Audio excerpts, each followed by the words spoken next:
Meni sindim 40 ga borgan, 50 ga borgan, 60 ga borgan, Qur'ondan tan xabar bo'lmasam, Qur'ondan ogoh bo'lmasam, Qur'onni durust tilovat qila olmasam, tajvidga qay joyiga to'xtasin, yuzidan o'qiy olmasam, namoz-ku meni ustimga farz, shu namoz ham sihat topmasa, Allohning oldiga yetib borsam, javob bera olaman?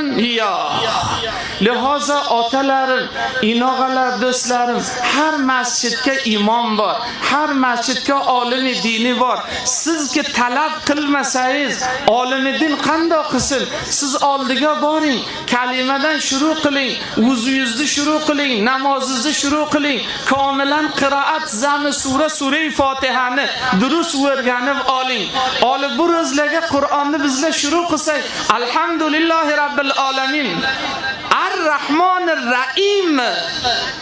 Rahim nom sifati Alloh emas, Rahim sifati Alloh. O'n joyiga bizlarni g'alatimiz bo'lsa, undan qori so'yib ham Qur'onni o'qisa, ol Qur'on banomi barqi tuzalgan, barq. Zamoniki shu surani shuru qildi, malaika ham uni savoblarini bitiy olmaydi. Alhamdulillahi robbil alamin va lazollin. Malaka ayron qiladi, bu qanday o'qidi, bu har harfiga 10 hasana beradi. To'bu 10 har harfiga 10 hasanani bitiyman, shumorishga o'tkazaman deguncha xalos bo'l. Barqi tuzalgani. Barqi bo'lmang otajoni. Inog'am siz mukallafsiz, namoz sizga farz, Qur'onni o'rganing.